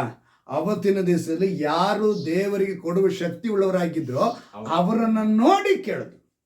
ಅವರಿಗೆ ಹೇಳಿದ್ರು, ನೀನು ನನ್ನದನ್ನ ಕದ್ಕೊಳ್ತಾ ಇದ್ದೀರ ಅಂತೇಳಿ ಮಲಾಕಿನ ಮೂಲಕ ಹೇಳಿದ್ರು. ಆಗ ಪೌಲನಿಂದ ಹೇಳ್ತಾರೆ ಏನಂತ? ದುಃಖದಿಂದ ಕೊಡಬೇಡಿ. ಕದ್ದುಕೊಳ್ತೀನಿ ಅಂತ ಹೇಳಿದ ತಕ್ಷಣ ನೀವೇನ್ ಮಾಡಬೇಡಿ, ಅಯ್ಯೋ ಕೊಡ್ಬೇಕಂತ ಕೊಡಬೇಡಿ, ಕೊಡಲಿಲ್ಲ ಅಂದ್ರೆ ಚಿಂತೆ ಇಲ್ಲ. ಆದ್ರೆ ಕೊಡೋನು ಸಂತೋಷ ಕೊಟ್ರೆ ಸಂತೋಷ ತಗೊಂತಾನೆ, ದುಃಖದಿಂದ ಕೊಟ್ರೆ ದುಃಖದಿಂದ ತಗೊಂತಾನೆ. ಆದ್ರಿಂದ ನೀವು ಕೊಡುವ ವಿಷಯದಲ್ಲಿ ಸಂತೋಷವಾಗಿ 10, 20, 30 ಅಂತ ಬಂದಂತ ವಿಲಿಯಂ ಕೋಲ್ಗೇಟ್ 100% ದೇವರಿಗೆ ಕೊಡುವಂತ ಶಕ್ತಿಯುಳ್ಳ ಮನೆ. ಇವತ್ತು ಎಷ್ಟೋ ಫೌಂಡೇಶನ್ಗಳಿದೆ ಅವ್ರ ಹೆಸರಲ್ಲಿ, ಎಷ್ಟೋ ದೇವರ ರಾಜ್ಯಗಳ ಕೆಲಸಗಳನ್ನ ಅವರು ಮಾಡ್ತಾ ಇದ್ದಾರೆ. ನೋಡಿ, ನಾವು ಏನ್ ತಿಳ್ಕೋಬೇಕಂದ್ರೆ ದೇವರು ನಿಮಗೆ ಕೊಟ್ಟಿದ್ದಾರೆ, ಅದರಿಂದ ದೇವರ ರಾಜ್ಯ ಕಟ್ಟೋದಕ್ಕೆ ಪ್ರೇರೇಪಿಸುತ್ತಾರೆ. ಆ ಪ್ರೇರೇಪಣೆಯ ರೂಪ ದಶಮ ಭಾಗ. ಈ 10 ವರ್ಷ ನನ್ನ ಸೇವೆಯಲ್ಲಿ ನಾನು ದಶಮ ಭಾಗದ ಕುರಿತು ನಿಮ್ಗೆ ಅನೇಕ ವಿಷಯಗಳನ್ನು ಹೇಳ್ಕೊಟ್ಟಿದ್ದೀನಿ. ದಶಮ ಭಾಗ ಏನಕ್ಕೆ ದೇವರು ಇಟ್ಟಿದ್ದಾರೆ. ಆದರೆ ಇವತ್ತು ದಶಮ ಭಾಗ ಕೊಟ್ಟಿಲ್ಲ ಅಂದ್ರೆ ನೀನು ನಾಶ ಆಗ್ತೇ ಅನ್ನೋ ಉಪದೇಶ ಅಲ್ಲ, ನಿನಗೆ ದರಿದ್ರ ಬರುತ್ತೆ ಅನ್ನೋ ಉಪದೇಶ ಅಲ್ಲ. ದೇವರು ಕೊಟ್ಟು ಪರೀಕ್ಷೆ ಮಾಡು ಅಂತ ಹೇಳಿದ್ರು. ಏನಂತ ಹೇಳಿದ್ರು? ಕೊಟ್ಟು ಪರೀಕ್ಷೆ ಮಾಡು ಅಂದ್ರೆ ನೀನು ಆಶೀರ್ವಿಸಲ್ಪಡುವುದಕ್ಕೆ ಒಂದು ಹೆಜ್ಜೆ ಮೇಲೆ ಹೋಗೋದಕ್ಕೆ ಹೇಳ್ಕೊಟ್ರೆ ಹೊರತು ಅದನ್ನ ನಿನಗೆ ಭಯ ಇಕ್ಸೋದಕ್ಕೆ ಹೇಳಿಲ್ಲ. ನಿನಗೆ ಊಟಕ್ಕೆ ಗತಿ ಇಲ್ಲ, ಗಂಜಿಗೆ ಗತಿ ಇಲ್ಲ, ನಿನ್ನ ಮನೆಯಲ್ಲಿ ಏನು ಇಲ್ಲ ಅಂದ್ರು, ಅಕ್ಕಿ ಇಲ್ಲ ಅಂದ್ರು ನೀನು ತಗೊಂಡ್ಬರ್ದು ಇಲ್ಲಿ ದಶಮಭಾಗ ಕೊಡಬೇಕು ಅಂತ ದೇವರು ಹೇಳಲಿಲ್ಲ. ಅರ್ಥ ಆಯ್ತಾ? ಸೊ ನಿಮಗೆ ಇದ್ದು ನೀವು ಕೊಟ್ಟಿಲ್ಲ ಅಂದ್ರೆ ನಿಮಗೆ ಆಶೀರ್ವಾದ ಕಡಿಮೆ ಆಗುತ್ತೆ. ನೀವು ಇದ್ದುಕೊಂಡು ದೇವರು ಕೊಡುವ ವಿಷಯದಲ್ಲಿ ಇವತ್ತು ಅನೇಕರು ಏನು ಮಾಡ್ತಾರೆ ಅಂತ ಹೇಳಿದ್ರೆ ಈ ದಶಮ ಭಾಗದ ವಿಷಯದ ಕುರಿತು ತುಂಬ ವಿಚಿತ್ರವಾದ ಬೋಧನೆಗಳು ಬಂದಿದೆ. ಆ ರೀತಿಯಾಗಿ ಈ ಸಭೆಯಲ್ಲಿಲ್ಲ. ನಿಮ್ಮನ್ನು ತಿಳ್ಕೋಬೇಕು ನೀವು. ದಶಮ ಭಾಗ ಏನು ಮೊದಲನೇದಾಗಿ ಆರಂಭಿಸಿದ್ದು ಯಾರು ಅಂತ ಹೇಳಿದ್ರೆ ಅಬ್ರಹಾಮನ್. ಅವನೊಂದು ಯುದ್ಧಕ್ಕೆ ಹೋಗ್ತಾನೆ. ಯುದ್ಧದಲ್ಲಿ ಅವನ ತಮ್ಮನ್ನು ಸೇರಿಸಿ ಹೇಳ್ಕೊಂಡು ಹೋಗ್ಬಿಟ್ರು, ತಮ್ಮನ ಆಸ್ತಿನೆಲ್ಲ ತೆಗೆದುಕೊಂಡು ಹೋಗ್ಬಿಟ್ರು. ಆಗ ಏನು ಮಾಡ್ತಾನೆ ಅಬ್ರಹಾಮನು? ತನ್ನಲ್ಲಿದ್ದಂಥ 312 ಜನರನ್ನ ಕರ್ಕೊಂಡೋಗಿ ಯುದ್ಧ ಮಾಡಿ ಅಲ್ಲಿಂದ ಅವ್ರನ್ನ ಕರ್ಕೊಂಡ್ ಬರ್ತಾನೆ. ಆ ಅಧ್ಯಾಯ ತೆಗೆದುಕೊಳ್ಳೋಣ. ಆದಿಕಾಂಡ 14ನೇ ಅಧ್ಯಾಯ. ಆದಿಕಾಂಡ 14ನೇ ಅಧ್ಯಾಯ. ಅಲ್ಲಿ ಒಂದು ಮಾತನ್ನ ನಿಮಗೆ ನೆನಪಿಗೆ ತರ್ತೀನಿ. 14ನೇ ಅಧ್ಯಾಯ 20ನೇ ವಾಕ್ಯವನ್ನ ಗಮನಿಸುವಾಗ ಪರಸ್ಪರನಾದ ದೇವರು ನಿನ್ನ ಶತ್ರುಗಳನ್ನು ನಿನ್ನ 20ನೇ ವಾಕ್ಯ ಏನಂತ ಹೇಳಿದ್ರೆ, ಮೊದಲನೇದಾಗಿ ಅಬ್ರಹಾಮನಿಗೆ ಆಗಲಿ ಪರಾತ್ಪರನಾದ ದೇವರು ನಿನ್ನ ಶತ್ರುಗಳು ನಿನ್ನ ಕೈಗೆ ಒಪ್ಪಿಸಿದ್ದಕ್ಕಾಗಿ ಆತನಿಗೆ ಸ್ತೋತ್ರ ಎಂದು ಹೇಳಿದನು. ಅಬ್ರಹಾಮನು ತಾನು ಗೆದ್ದು ತಂದಿದ್ದ ಎಲ್ಲಾ ವಸ್ತುಗಳಲ್ಲಿ 10ನೇ 1 ಭಾಗವನ್ನ ಅವನಿಗೆ ಕೊಟ್ಟನು. ಯಾರಿಗೆ ಕೊಟ್ಟನು ಅಂತೇಳಿ ನಾವು ಮೇಲ್ಗಡೆ ವಾಕ್ಯದಲ್ಲಿ 18ನೇ ವಾಕ್ಯದಲ್ಲಿ ನೋಡ್ತೀವಿ ನೋಡಿ. ಅಲ್ಲಿ ಸಾಲೇಮಿನ ಅರಸನಾದ ಮೆಲ್ಕಿಚೇದಕನು ಅಂತೇಳಿ ಬರೆಯಲ್ಪಟ್ಟಿದೆ. ಯಾರಿಗೆ? ಸಾಲೇಮಿನ ಅರಸನಾದ ಮೆಲ್ಕಿಚೇದಕನು. ಈ ಮೆಲ್ಕಿಚೇದಕನು ಅಂದ್ರೆ ಮಹಾಯಾಜಕನು ಎಂಬ ಅರ್ಥ. ಏನಂದ ಅರ್ಥ? ಮಹಾಯಾಜಕನು. ಮಹಾಯಾಜಕನಿಗೆ ಕೊಟ್ಟಂತ ಒಂದು ಜವಾಬ್ದಾರಿ ಏನು ಅಂತ ಹೇಳಿದ್ರೆ, ಅವನು ಅನೇಕರನ್ನ ಅವನು ಪ್ರೀತಿಯಿಂದ ಮಾತನಾಡಬೇಕು. ಏನ್ ಮಾಡ್ಬೇಕು? ಅವನು ಪ್ರೀತಿಯಿಂದ ಮಾತನಾಡಬೇಕು. ಈ ಮೆಲ್ಕಿಚೇದಕನ ಕುರಿತು ನಾವು ಇಬ್ರಿಯರಿಗೆ ಬರೆದ ಪತ್ರಿಕೆವರೆಗೂ ನಾವು ನೋಡ್ಬೋದು. ಅಲ್ಲಿವರೆಗೂ ಇದೆ. ಆ ಮಹಾಯಾಜಕನು ಅಂತ ಹೇಳಿ ಯೇಸು ಕ್ರಿಸ್ತನಿಗೆ ಮಾತ್ರ ಹೇಳಲ್ಪಟ್ಟಿದೆ. ಯೇಸು ಕ್ರಿಸ್ತನಿಗೆ ಮಾತ್ರವೇ ಮೆಲ್ಕಿಚೇದಕನು ಅಂತ ಹೇಳಲ್ಪಟ್ಟಿದೆ. ಏನಂತ ಹೇಳಲ್ಪಟ್ಟಿದೆ? ಮೆಲ್ಕಿಚೇದಕನು. ಈ ಮೆಲ್ಕಿಚೇದಕನು ಅಲ್ಲಿ ಅವ್ರಿಗೆ ಆ ವಿಷಯದಲ್ಲಿ ನೋಡುವಾಗ ಯೇಸು ಕ್ರಿಸ್ತನಿಗೆ ಅದು ಹೋಲಿಕೆ ಆಗಿದೆ. ಯಾರಿಗೆ ಹೋಲಿಕೆ ಆಗಿದೆ? ದೇವರಿಗೆ ಹೋಲಿಕೆ ಆಗಿದೆ. ಇವಾಗ 10ನೇ ಒಂದು ಭಾಗವನ್ನು ಅವ್ನಿಗೆ ಯಾರು ಕೊಟ್ಟ ಅಂತ ಹೇಳೋ ಅರ್ಥ? ದೇವರಿಗೆ ಕೊಟ್ಟ ಎಂದು ಅರ್ಥ. ನಾವು ತಿಳ್ಕೊಳ್ಬೇಕು, ವಿಲಿಯಂ ಕೋಲ್ಗೇಟು ಯಾವ ರೀತಿಯಾಗಿ ಅದನ್ನು ತಿಳ್ಕೊಂಡ್ರು. ಅವ್ರಿಗೊಬ್ರು ಹೇಳ್ಕೊಟ್ರು, ಏನಂತ? ನೀನು ಕೊಡು, ಆಶೀರ್ವಿಸಲ್ಪಡ್ತೀನಿ. ಅದನ್ನೇ ಲೂಕನ್ ಬರೋ ಸುವಾರ್ತೆಯಲ್ಲಿ ಕೊಡ್ರಿ ಕೊಡಲ್ಪಡು ಅಂತ ಹೇಳಿ ಬರೆಯಲ್ಪಟ್ಟಿರೋದು. ಹಲ್ಲೆಲೂಯಾ. ಪ್ರತಿಯೊಂದು ವಾಕ್ಯವನ್ನ ಇವತ್ತು ನಿನ್ನ ಹೆಸರಿಡಿದು ಕರೆದೇನಲ್ಲ ಅಂತ ಹೇಳಿದಾಗ ಇವತ್ತು ನಾವು ಸ್ವಾರ್ಥಿಗಳಾಗೋಗಿದ್ದೀವಿ. ದೇವ್ರು ಹೇಳ್ತಾರೆ, ಭಯ ಪಡಬೇಡ, ನಿನ್ನನ್ನು ವಿಮೋಚಿಸಿದನಲ್ಲ, ನಿನ್ನ ಹೆಸರಿಡಿದು ಕರೆದನಲ್ಲ. ಯಾಕೆ ವಿಮೋಚಿಸಿ ನಿನ್ನ ಹೆಸರಿಡಿದು ಕರೆದಿದ್ದಾರೆ? ವಿಮೋಚನೆ ಕುರಿತು ಹೋದ ವಾರ ನಿಮ್ಗೆ ಸರಿಯಾಗಿ ಹೇಳಿದ್ದೀನಿ, ನಮ್ಗೆ ಯಾವ ವಿಷಯದಲ್ಲಿ ವಿಮೋಚನೆ ಬೇಕು ಅಂತ. ಇವಾಗ ನಾವು ಹೆಸರಿಡಿದು ಕರೆದಿದ್ದಾರೆ. ಈ ಹೆಸರಿಡಿದು ಕರೆದಿರೋ ಉದ್ದೇಶ ಏನು ಅಂತ ನಾವು ತಿಳ್ಕೋಬೇಕು. ಇಲ್ಲಿ ವಿಲಿಯಂ ಕೋಲ್ಗೇಟ್ ತಿಳ್ಕೊಂಡ್ರು. ಅವ್ರನ್ನ ಕರೆದಿದಾಗ ಆ ಪ್ರವಾದಿ ಮೂಲಕ ಕರೆದಿದ ತಕ್ಷಣ ಅವ್ರು ತಿಳ್ಕೊಂಡ್ರು. ತನ್ನಲ್ಲಿ ಇದ್ದದನ್ನ ಅವ್ರು ಏನ್ ಮಾಡಿದ್ರು? ಸಮರ್ಪಣೆ ಮಾಡಿಕೊಂಡ್ರು. 10, 20, 30, 100ರಷ್ಟು ಏನ್ ಮಾಡಿದ್ರು ಅವರು? ಅಂದ್ರೆ ಸಂಪೂರ್ಣವಾಗಿ. ಏನಂತ ಅರ್ಥ ಮಾಡ್ಕೋಬೇಕು ನಾವು? ಸಂಪೂರ್ಣವಾಗಿ 100ರಷ್ಟು ಬಂದ್ರು ಅಂತ ಹೇಳಿದ್ರೆ ನೀನು 100ರಷ್ಟು ದೇವರಿಗೆ ನಿನ್ನ ಕೊಡ್ಬೇಕು. ಒಂದು ವಾರದಲ್ಲಿ 1-2 ಅವರ್ ನಾನು ಪ್ರೇಯರ್ ಮಾಡ್ಕೊತೀನಿ. ಮಿಕ್ಕಿ ದಿವಸ ಅಲ್ಲ, ದಿನ ಒಂದು 5 ನಿಮಿಷ ಪ್ರೇಯರ್ ಮಾಡ್ಕೊತೀನಿ. ಮಿಕ್ಕಿದ ಸಮಯ ಅಲ್ಲ. ಏನು ಮಾಡ್ತಾ ಇದ್ದೀರಾ ನೀವು? ಏನಂತ ಕೊಡ್ತಾ ಇದ್ದೀರಾ ದೇವರಿಗೆ? ಇವತ್ತು ದಶಮ ಭಾಗ ಅಂದರೆ ಬರೀ ಹಣದ ಮಾತ್ರವಲ್ಲ, ಸಮಯಾನ್ ಕೂಡ ಕೊಡಬೇಕು. ನಾವೇನೆಲ್ಲ ಕೊಡಬೇಕು? ಸಮಯಾನ್ ಕೂಡ ಕೊಡಬೇಕು.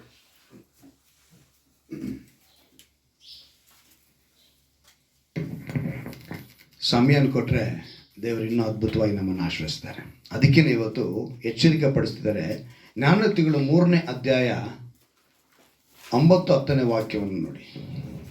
ಜ್ಞಾನೋಕ್ತಿಗಳು 3ನೇ ಅಧ್ಯಾಯ 9-10ನೇ ವಾಕ್ಯವನ್ನು ಗಮನಿಸುವಾಗ,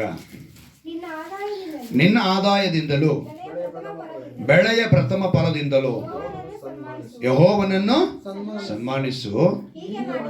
ಹೀಗೆ ಮಾಡಿದರೆ ನಿನ್ನ ಕಣಜಗಳು ಸಮೃದ್ಧಿಯಿಂದ ತುಂಬುವು, ತೊಟ್ಟಿಗಳಲ್ಲಿ ದ್ರಾಕ್ಷಾರಸವು ತುಂಬಿ ತುಳುಕುವುದು. ಸಮೃದ್ಧಿಯ ಕುರಿತು ಸ್ಪಷ್ಟವಾಗಿ ಹೇಳ್ತಾರೆ. ಏನಂತ ಹೇಳ್ತಾರೆ?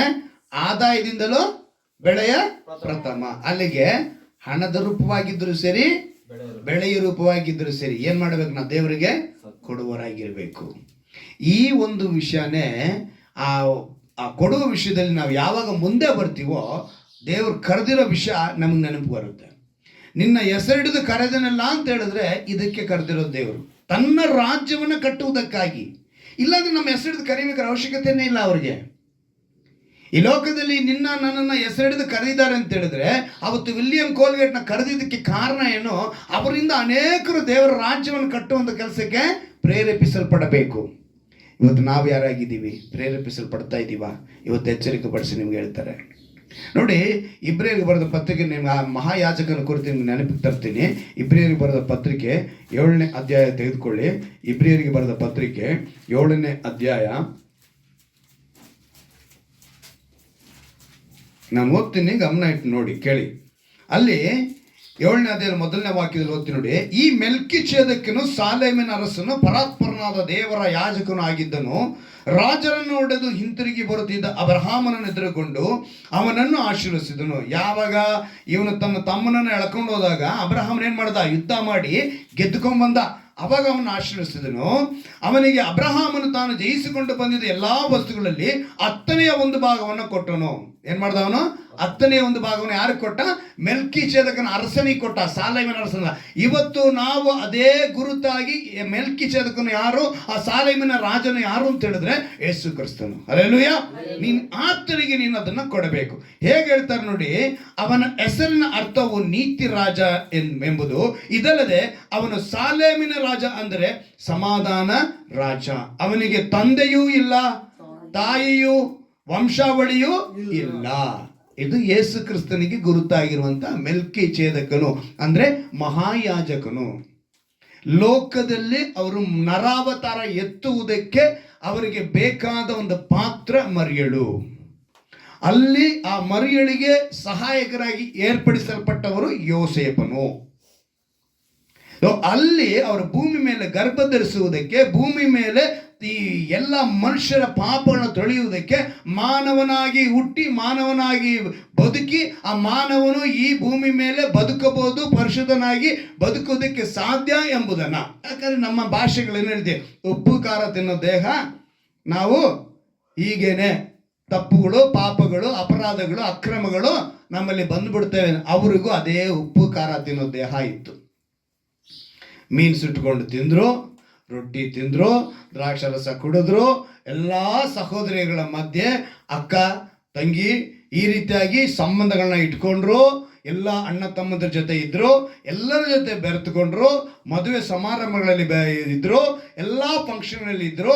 ಅವರೆಲ್ಲ ಫಂಕ್ಷನ್ಗಳಲ್ಲಿ ಇದ್ರು ಕೂಡ ಅವ್ರೇನ್ ಮಾಡಿದ್ರು, ತನ್ನನ್ನ ಪಾಪಕ್ಕೆ ಒಳಪಡಿಸಿಕೊಳ್ಳಲಿಲ್ಲ. ನನ್ನಲ್ಲಿ ಇಲ್ಲ ಏನಂತ ಹೇಳಿದ್ರು, ನಿಮ್ಮಲ್ಲಿ ಯಾರನ್ನು ಹೇಳೋದು ಸಾಧ್ಯನಾ ಅಂತ ಪ್ರಶ್ನೆ ಮಾಡಿದ್ರು. ಅಂತ ಪರಿಶುದ್ಧ ಜೀವಿತ ನಾವು ಬದುಕುವುದಕ್ಕೆ ಮಾದರಿಯಾಗಿ 33.5 ವರ್ಷಗಳ ಕಾಲ ಬದುಕಿ ತೋರಿಸಿದವರು. ಆ ಮೆಲ್ಕಿಚೇದಕನಿಗೆ ನಾವು ಕೊಡುವರಾಗಿ ಕಾಣಲ್ಪಡಬೇಕು. ಇದನ್ನ ಪ್ರವಾದಿ ನೆಹಮ್ಯ ಕೂಡ ಹೇಳಿ ತೋರಿಸ್ತಾನೆ, ಯಾವ ರೀತಿಯಾಗಿ ಹೇಗೆ ಅದನ್ನು ಉಪಯೋಗಿಸಲ್ಪಡಬಹುದು. ಆ ನೆಹಮ್ಯನ ವಿಷಯ ಏನು ಅಂತೇಳಿ ನೋಡುವಾಗ, ನೆಹಮ್ಯನ ಪ್ರವಾದಿಯ ಗ್ರಂಥ ಒಂದು ವಿಷಯವನ್ನು ಅಲ್ಲಿ ತಿಳಿಸ್ತಾರೆ. ನೆಹಮ್ಯನ ಪ್ರವಾದಿಯ ಗ್ರಂಥ 10ನೇ ಅಧ್ಯಾಯ ಓದ್ತೀನಿ, ಗಮನ ಇಟ್ಟು ಕೇಳಿ. 32ನೇ ವಾಕ್ಯ. ವರ್ಷಕ್ಕೆ 1 ಶೆಕೆಲಿನ 3ನೇ ಭಾಗವನ್ನು ದೇವಾಲಯ ಸೇವೆಗಾಗಿ ಕೊಡಬೇಕೆಂಬ ಕರ್ತವ್ಯವನ್ನು ವಹಿಸಿಕೊಳ್ಳುತ್ತೇನೆ. ಪ್ರವಾದಿ ಮೂಲಕ ಹೇಳಿಸ್ತಾರೆ. ಏನಂತೆ?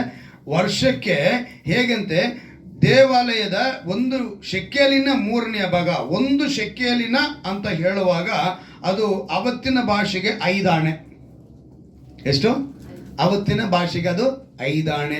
ಅಂದ್ರೆ ದೇವರು ಆವತ್ತಿನ ದಿವಸದಲ್ಲೇ ಪ್ರವಾದಿ ನೆಹಮ್ಯ ಮೂಲಕ ಕೂಡ ಅನೇಕ ವಿಷಯ ತಿಳಿಸ್ತಾರೆ. ಆ ಹಣ ಏನೇನಕ್ಕೆ ಉಪಯೋಗ ಪಡಬೇಕು ಅಂತ ಯೋಚನೆ ಮಾಡುವಾಗ, ಆ ಹಣವು ದೇವರ ಸನ್ನಿಧಿಯಲ್ಲಿ ಇಡತಕ್ಕ ರೊಟ್ಟಿ, ನಿತ್ಯ ಧಾನ್ಯ ನೈವೇದ್ಯ ಇವುಗಳಿಗೋಸ್ಕರವೂ, ನಿತ್ಯ ಸರ್ವಾಂಗ ಹೋಮ ಮತ್ತು ಸಬ್ಬತ್ತಿನ ಅಮಾವಾಸ್ಯೆ ಜಾತ್ರೆ ಇವುಗಳಲ್ಲಿ ಮಾಡತಕ್ಕ ಸರ್ವಾಂಗ ಹೋಮ, ಸಮಾಧಾನ ಯಜ್ಞ, ಇಸ್ರಾಯೇಲರ ದೋಷ ಪರಿಹಾರಾರ್ಥಕವಾದ ಯಜ್ಞ ಇವುಗಳಿಗೋಸ್ಕರವೂ, ನಮ್ಮ ದೇವಾಲಯದ ಸಂಬಂಧವಾದ ಬೇರೆ ಎಲ್ಲ ಕೆಲಸಕ್ಕೋಸ್ಕರವೂ ವೆಚ್ಚವಾಗಬೇಕು. ಸೊ ದಶಮ ಭಾಗ ಅನ್ನೋದು ದೇವರಿಗೆ 10ನೇ ಒಂದು ಭಾಗ ಅಂತ ಕೊಡುವುದು, ದೇವಾಲಯದ ಎಲ್ಲ ವೆಚ್ಚಗಳಿಗೆ ಅದು ಉಪಯೋಗಿಸಲ್ಪಡಬೇಕು. ನಂತರ ಯಾಜಕನಿಗೆ, ಯಾಜಕನ ಕುಟುಂಬಕ್ಕೆ ಅದನ್ನ ವಹಿಸಲ್ಪಡಬೇಕು. ಯಾಜಕನ ಏನ್ ಮಾಡ್ತಾನೆ? ಪೂರ್ತಿಯಾಗಿ ಕೆಲಸ ಮಾಡ್ತಾನಲ್ಲ. ಈ ಯಾಜಕನು ಯಾರು? ಪಾಸ್ಟರ್. ನಮ್ಮ ಭಾಷೆಗೆ ಇವತ್ತು ಪಾಸ್ಟರ್.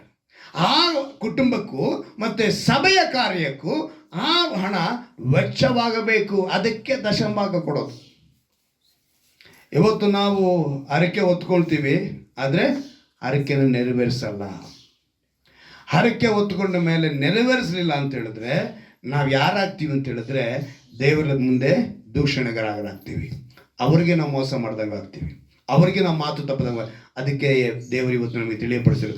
ಒಂದು ವಿಲಿಯಂ ಕೋಲ್ಗೇಟ್ ಯಾವ ರೀತಿಯಾಗಿ ಮುಂದಕ್ಕೆ ಬಂದ, ಯಾವ ರೀತಿಯಾಗಿ 100% ಸಂಪೂರ್ಣವಾಗಿ ಒಪ್ಪಿಸಿಕೊಟ್ಟ ನಾವು ತಿಳ್ಕೋಬಹುದು. ಇಂದು ಅನೇಕರು ಪ್ರಮಾಣ ಮಾಡಿ ಹರಕೆ ಮಾಡಿ ಮರ್ತೋಗ್ತಾರೆ. ನಾವು ಆ ರೀತಿಯಾಗಿರಬಾರ್ದು. ನಾವು ಪ್ರಮಾಣ ಮಾಡಿದ್ವಾ, ದೇವರಿಗೆ ಕೊಡುವರಾಗಿರಬೇಕು. ದೇವರಿಗೆ ಕೊಡುವರಾಗಿ ನೋಡಿ, ಯೇಸು ಭೂಮಿ ಮೇಲೆ ಇದ್ದಾಗ ಒಂದು ವಿಷಯ ನಡೆಯುತ್ತೆ. ನಾನು ನಿತ್ಯ ಜೀವನ ಪಡಿಬೇಕು ಅಂದರೆ ನಾನು ಏನು ಮಾಡಬೇಕು ಅಂತಾನೆ ಒಬ್ಬ ಯಮನಸ್ಥ. ದೇವರು ಹೇಳ್ತಾರೆ, ನಿನ್ನ ತಂದೆ ತಾಯಿನ ಸನ್ಮಾನಿಸು. ಇದು ದಶಾಜ್ಞೆನ ಅವನು ಹೇಳ್ತಾನೆ ಎಲ್ಲ ನೆರವೇರಿಸ್ಬಿಟ್ಟೆ ಅಂತ. ಏನಂತ ಹೇಳ್ತಾನೆ? ಎಲ್ಲ ನೆರವೇರಿಸ್ಬಿಟ್ಟೆ. ಹೇಳಿದ್ರು ನಿನ್ನ ಆಸ್ತಿನ ಮಾರಿಬಿಟ್ಟು ನನ್ನ ಹಿಂಬಾಲಿಸಿದ್ರು. ಏನಂತ ಹೇಳಿದ್ರು? ಆಸ್ತಿನ ಹಿಂಬಾಲಿಸ್ಬಿಟ್ಟು ಇದು ಮಾರಿಬಿಟ್ಟು ನನ್ನ ಹಿಂಬಾಲಿಸು ಅಂದ್ರು. ಇವನು ಓದೋನು ಬರಲೇ ಇಲ್ಲ. ಅವಾಗ ಏನಾದ್ರು ಹೇಳ್ತಾರೆ, ಒಂಟೆ ಯಾವ್ದ್ರ ನುಗ್ಗುತ್ತಂತೆ? ಸೂಜಿ ಒಳಗೆ ಬೇಕಾದ್ರೆ ನುಗ್ಗುತ್ತೆ. ಐಶ್ವರ್ಯವಂತನು ದೇವರ ರಾಜ್ಯಕ್ಕೆ ಪ್ರವೇಶಿಸಲಾರನು. ಏನಕ್ಕೆ ಆ ಮಾತು? ಒಂಟೆ ಯಾವ್ದನ್ನ ಸೂಜಿ ಒಳಗೆ ಹೋಗಕ್ಕೆ ಸಾಧ್ಯನಾ? ಹಾಗೇನೆ ಒಬ್ಬ ಐಶ್ವರ್ಯವಂತನಿಗೆ ಆ ಮೋಹ ಇದ್ರೆ ತನಗೆ ಸಮರ್ಪಣೆ ಮಾಡಬೇಕು, ತನಗೆ ಕೊಡಬೇಕು ಅನ್ನೋ ಮನಸ್ಸೇ ಬರಲ್ಲ. ಅಂದ್ರೆ ಜಿಪುಣ್ತನ ಬಂದಿದೆ ಅಂತ ಅರ್ಥ. ಏನ್ ಬಂದಿದೆ ಅವನಿಗೆ? ಜಿಪುಣ್ತನ. ಈಗ ವಿಲಿಯಂ ಕೋಲ್ಗೇಟ್ ಯಾವುದಕ್ಕೆ ಮಾದರಿ ಆದರೂ ಜಿಪುಣ್ತನ ಹೋಗಬೇಕು. ಕಷ್ಟದ ಮಧ್ಯದಲ್ಲಿದ್ರು ಆರಂಭಿಸಿದ ವ್ಯಾಪಾರ, ಸ್ವಂತ ವ್ಯಾಪಾರ ಆರಂಭನೇ 10% ಕೊಡಕ್ಕೆ, 20 ಆಯ್ತು, 30 ಆಯ್ತು, 100ರಷ್ಟು ಕೊಡಕ್ಕೆ ಬಂದ್ರು. ಕಾರಣ ಏನು? ಜಿಪುಣ್ತನ ಹೋಯ್ತು. ಅಂದ್ರೆ ನಮ್ಮಲ್ಲಿ ಆ ಜಿಪುಣ್ತನ ಹೋಗಬೇಕು, ಸಂಪೂರ್ಣತೆ ಬರಬೇಕು. ದೇವರು ಅದಕ್ಕೆ ಅವ್ರ ಹೆಸರಿಡಿದು ಕರೆದ್ರು.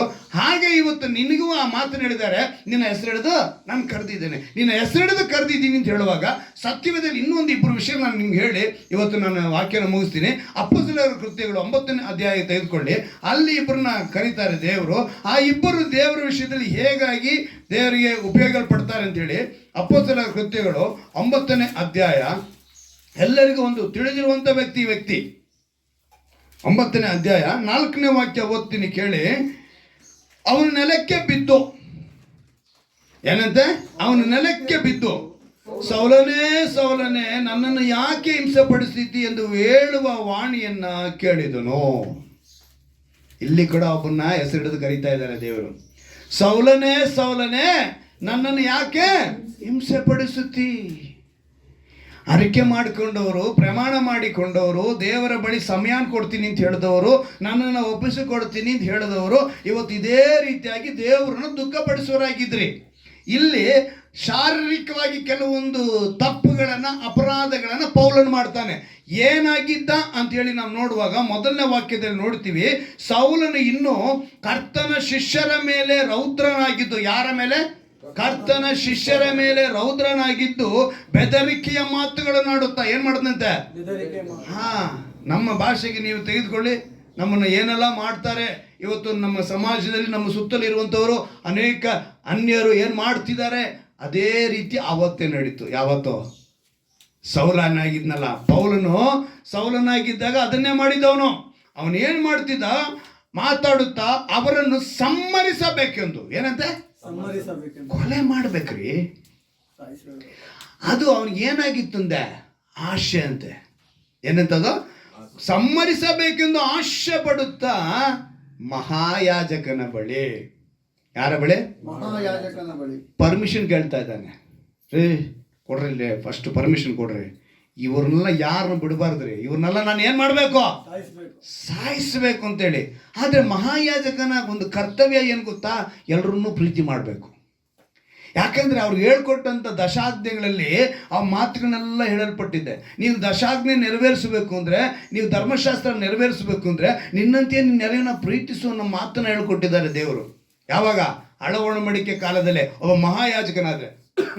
ಆದರೆ ಈ ಮಹಾಯಾಜಕನ ಏನು ಮಾಡ್ತಿದ್ದಾನೆ? ನಿನ್ನಂತೆ ನೆರವನ್ನು ಪ್ರೀತಿಸಬೇಕು ಅಂತ ಹೇಳಿದ್ರೆ ಅವನ್ನ ನೀನು ಕೊಲೆ ಮಾಡೋದಕ್ಕೆ ಪರ್ಮಿಷನ್ ಕೊಡ್ತಾ ಇದೆಯಾ? ಏನು ಮಾಡ್ತಾ ಇದೆಯಾ ನೀನು? ಪರ್ಮಿಷನ್ ಕೊಡ್ತಾ. ಇವನು ಪರ್ಮಿಷನ್ ತಗೊಂಡು ನೋಡಿ, ಆ ಮಾರ್ಗವನ್ನು ಹಿಡಿದವರು ಯಾರಾದರೂ ಸಿಕ್ಕಿದರೆ, ಅವರು ಗಂಡಸರಾದರೂ ಸರಿಯೇ ಹೆಂಗಸರಾದರೂ ಸರಿಯೇ, ನಾನು ಅವರಿಗೆ ಬೇಡಿ ಹಾಕಿಸಿ ಯೆರೂಸಲೇಮಿಗೆ ತರುವಂತೆ ದಮಸ್ಕದಲ್ಲಿರುವ ಆಯಾ ಸಭಾಮಂದಿರದವರಿಗೆ ನೀನು ಕಾಗದವನ್ನು ಕೊಡಬೇಕೆಂದು ಅವನನ್ನು ಬೇಡಿಕೊಂಡನು. ಬೇಡಿಕೊಳ್ತಾನ ಅವನು ಬೇಡಿಕೊಂಡಾಗ ಇಲ್ಲಿ ದೇವರು ಹೇಳ್ತಾರೆ, ಏನಂತ ಹೇಳ್ತಾರೆ ನೋಡಿ, 4ನೇ ವಾಕ್ಯದಲ್ಲಿ ಹೇಳ್ತಾರೆ, ಸೌಲನೇ ಸೌಲನೇ ನನ್ನನ್ನು ಯಾಕೆ ಹಿಂಸೆ ಪಡಿಸುತ್ತಿ? ಈಗಲೂ ಕೂಡ ಒಬ್ಬ ಹೆಸರು ಕರೆದಿದ್ದಾರೆ. ಇಲ್ಲಿ ಕೂಡ ನಿನ್ನ ಹೆಸರು ಹಿಡಿದು ಕರೆದಿದ್ದು ಯಾವುದಕ್ಕೆ? ಇವನಿಂದ ಏನಾಗಬೇಕು ಅಂತ ದೇವರು ತೀರ್ಮಾನ ಮಾಡಿದ್ದಾರೆ. ಅವನು ಕರ್ತನೆ ಅಂದ. ಏನಂತ ಹೇಳ್ದ? ಕರ್ತನೆ. ನೀನಾರು ಎಂದು ಕೇಳಿದಕ್ಕೆ ನೀನು ಹಿಂಸೆ ಪಡಿಸುವ ಯೇಸುವೆ ನಾನು ಅಂದ್ರು. ಹಲ್ಲೆಲೂಯಾ. ನೀನು ಹಿಂಸೆ ಪಡಿಸುವ ಯೇಸು ಅಲ್ಲಿದ್ರ? ಅಲ್ಲಿದ್ದಿದ್ಯಾರು? ಶಿಷ್ಯರು, ಆತನ ಶಿಷ್ಯರು.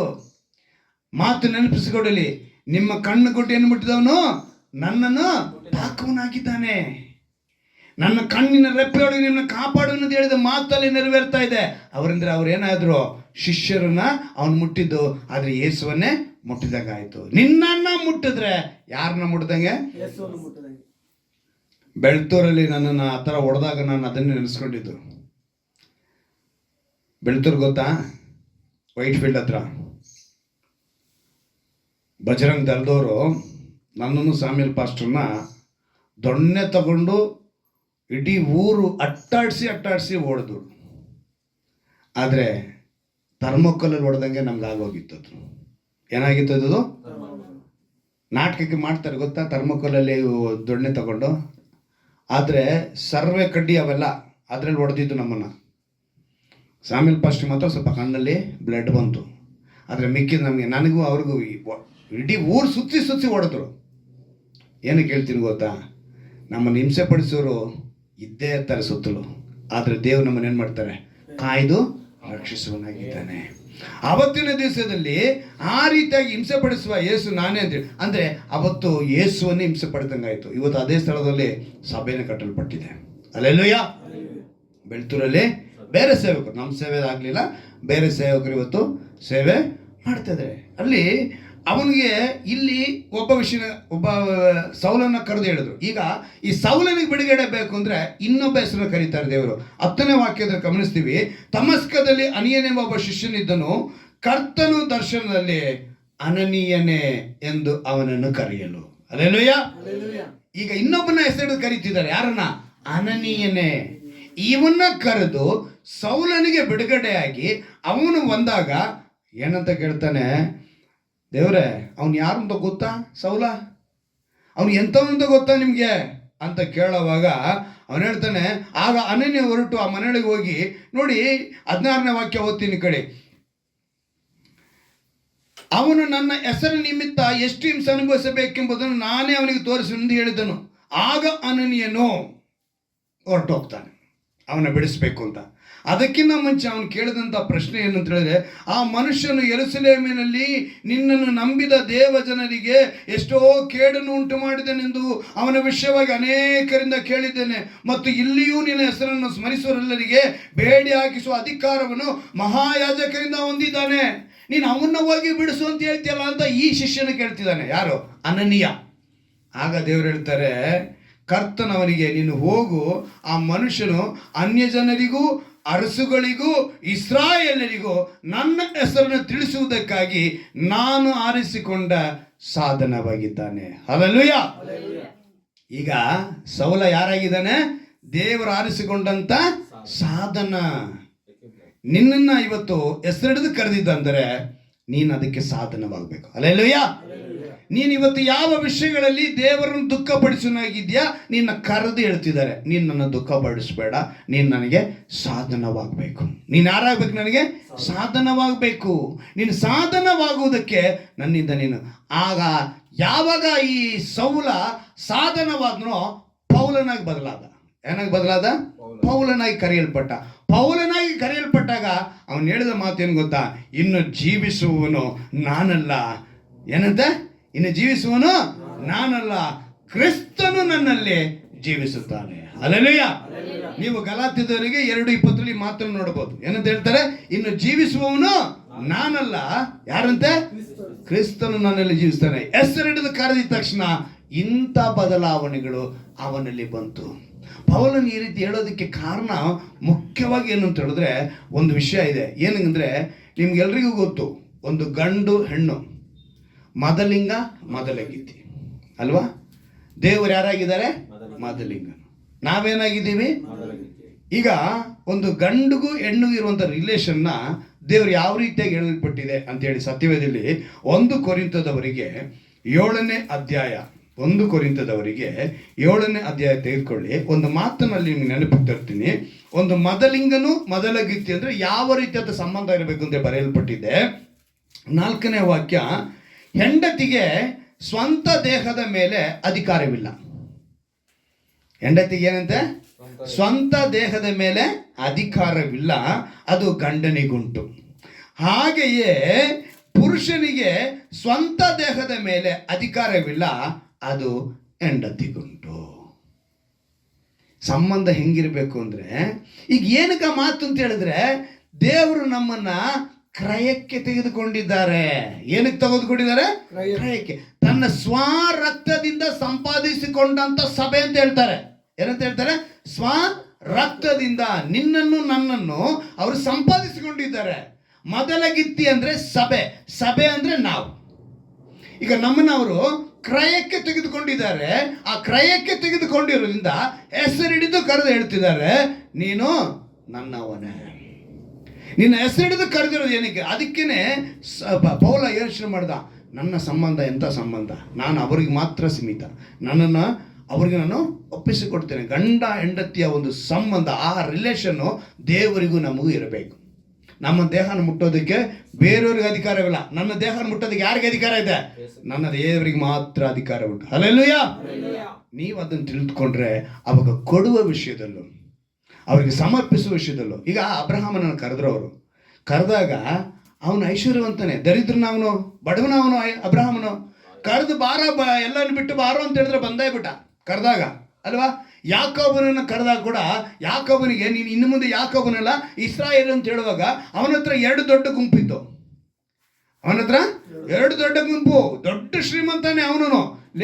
ಅವನಿಗೆ ಹೇಳಿದ್ರು ಏನಂತ, ಇನ್ಮೇಲೆ ನೀನು ಯಾಕೋಬನಲ್ಲ ಇಸ್ರಾಯೇಲು, ನನಗೆ ಇಷ್ಟವಾದವನು, ನನಗೆ ಪ್ರಿಯನು ಅಂತೇಳಿ. ಆ ಥರ ಅವನಿಗೆ ಕರೆದು. ಸೌಲನು ಕೂಡ ಅವನು ಹಿಂಸೆಗಾರನೇ. ಅವನ್ನ ಕರೆದು ಏನು ಹೇಳಿದ್ರು, ನೀನು ಯಾಕೆ ನನ್ನ ಹಿಂಸೆ ಪಡಿಸ್ತೀಯ, ನೀನು ನಾಳೆ ನನ್ನ ಸಾಧನವಾಗುತ್ತಿ. ಅವನ್ನ ಕರೆದ್ರು. ಅಂದರೆ ಇವತ್ತು ನಾವು ವಾಗ್ದಾನ ನೆನೆಸ್ಕೊಳ್ಳೋಣ.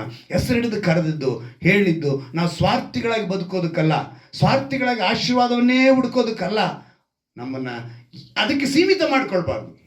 ನಮ್ಮನ್ನು ಯಾವ ರೀತಿ ಅಂದರೆ ದೇವರ ರಾಜ್ಯ ಕಟ್ಟುವುದಕ್ಕಾಗಿ, ಸಭೆ ಅಭಿವೃದ್ಧಿಗಾಗಿ, ಸ್ವಾರ್ಥ ಸಾರುವುದಕ್ಕಾಗಿ ಮೊದಲ ಗಿತ್ತಿಯಾಗಿ ನಾವೆಲ್ಲ ಏನಾಗಬೇಕು? ಸಿದ್ಧರಾಗಬೇಕು. ಅವಾಗ ಕೊಡುವರಾಗಿ ಕಾಣಬೇಕು. ಕೊಡುವುದಕ್ಕೆ, ಸಭೆ ಕಟ್ಟುವುದಕ್ಕೆ, ಸ್ವಾರ್ಥ ಸಾರುವುದಕ್ಕೆ ದೇವರು ನಮ್ಮ ಹೆಸರಿಡಿದು ಕರೆದಿದ್ದಾರೆ. ಕರೆದು ಹೇಳ್ತಿದ್ದಾರೆ, ಭಯ ಪಡಬೇಡ, ನಾನು ನಿನ್ನನ್ನು ವಿಮೋಚಿಸಿದ್ದೀನಿ, ನಿನ್ನ ಹೆಸರಿಡಿದು ಕರೆದಿದ್ದೀನಿ. ಈ ವಾಕ್ಯದ ಅನುಭವ ಕೊಡಿ ಅಂತೇಳಿ ನಾವೆಲ್ಲ ಮೊಣಕಲ್ಲಕ್ಕೆ ಪ್ರಾರ್ಥನೆ ಮಾಡೋಣ. ಕೇಳಿದ ವಾಕ್ಯಕ್ಕೆ ನಮ್ಮನ್ನು ಒಪ್ಪಿಸಿಕೊಟ್ಟವರಾಗಿ ವಿಲಿಯಂ ಕೋಲ್ಗೇಟ್ ಹೇಗೆ ತಮ್ಮ ಬದುಕನ್ನು 10, 20, 30, 100ರಷ್ಟು ಕೊಟ್ಟು ಸಂಪೂರ್ಣವಾಗಿ ಕೊಡುವರಾಗಿ ಒಪ್ಪಿಸಿಕೊಟ್ಟರು, ಹಾಗೆಯೇ ನಾವು ಸಹ ಇವತ್ತು ನಮ್ಮನ್ನು ಒಪ್ಪಿಸಿಕೊಡುವರಾಗಿ ಕಾಣಲ್ಪಡೋಣ. ನಾವು ಎಷ್ಟರ ಮಟ್ಟಿಗೆ ದೇವರೊಂದಿಗೆ ಬದುಕುತ್ತಿದ್ದೇವೆ, ಎಷ್ಟರೊಂದಿಗೆ ನಾವು ಜೀವಿಸುತ್ತಿದ್ದೇವೆ ಎಂಬುದನ್ನು ಇವತ್ತು ತಿಳಿದುಕೊಳ್ಬೇಕು. ನಾವು ಕೊಡುವುದಕ್ಕೂ, ಸಭೆ ಕಟ್ಟುವುದಕ್ಕೂ, ಸ್ವಾರ್ಥ ಸಾರುವುದಕ್ಕೂ ದೇವರು ನಮ್ಮ ಹೆಸರಿಡಿದು ಕರೆದಿದ್ದಾರೆ. ನಾವು ಭಯಪಡದೆ ನಮ್ಮನ್ನು ವಿಮೋಚಿಸಿದ ದೇವರಿಗೆ ಧೈರ್ಯಪಡಿಸುವರಾಗಿ ಅವರು ಹೇಳ್ತಿದ್ದಾರೆ, ನಾನು ನಿನ್ನ ಹೆಸರಿಡಿದು ಕರೆದೇನಲ್ಲ. ನಾವು ಧೈರ್ಯವುಳ್ಳವರಾಗಿ ಒಪ್ಪಿಸಿಕೊಡೋಣ. ಹೌದು ಯೆಸಯ್ಯ, ಅವತ್ತು ನೀವು ಅಬ್ರಹಾಮನನ್ನು ಕರೆದ್ರಿ, ಯಾಕೋಬನನ್ನು ಕರೆದ್ರಿ, ಸೌಲನನ್ನು ಕರೆದ್ರಿ, ಅನನೀಯನನ್ನು ಕೂಡ ಕರೆದ್ರಿ. ನಿಜವಾದ ಶಿಷ್ಯರಾಗಬೇಕು. ನಮ್ಮೆಲ್ಲ ಸಂಪೂರ್ಣತೆ ಬರಬೇಕು. ನಾವು ಮೆಲ್ಕಿಸೆದೇಕನಿಗೆ ಕೊಡುವರಾಗಿರಬೇಕು.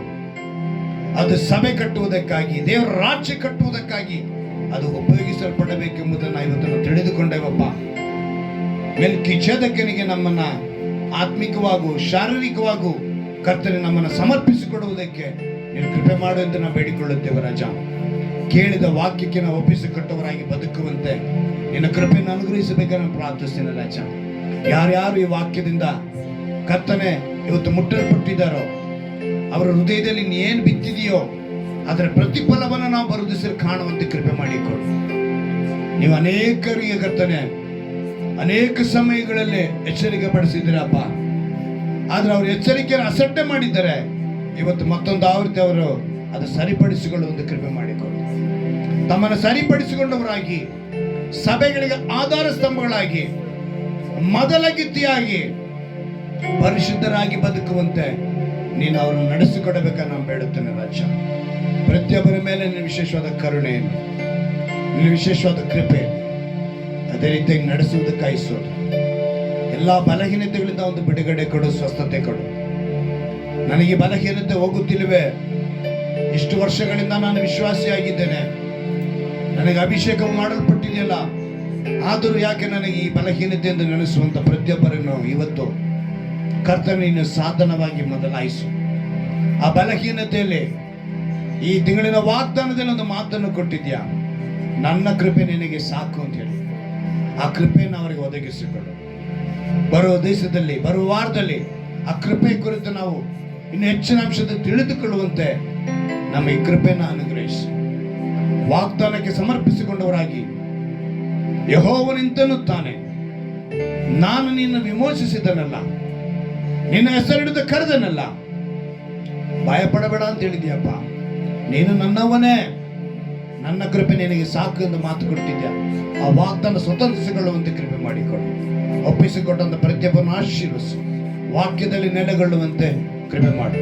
ನಮ್ಮ ರಕ್ಷಕನು ವಿಮೋಚಕನಾಗಿರುವ ಯೇಸು ಕ್ರಿಸ್ತನ ನಾಮದಲ್ಲಿ ಪ್ರಾರ್ಥಿಸಿ ಬೇಡಿ ಒಂದು ದಿನ ಜೀವಳ ತಂದೆಯೇ, ಆಮೆನ್. ಹಲ್ಲೆಲೂಯಾ.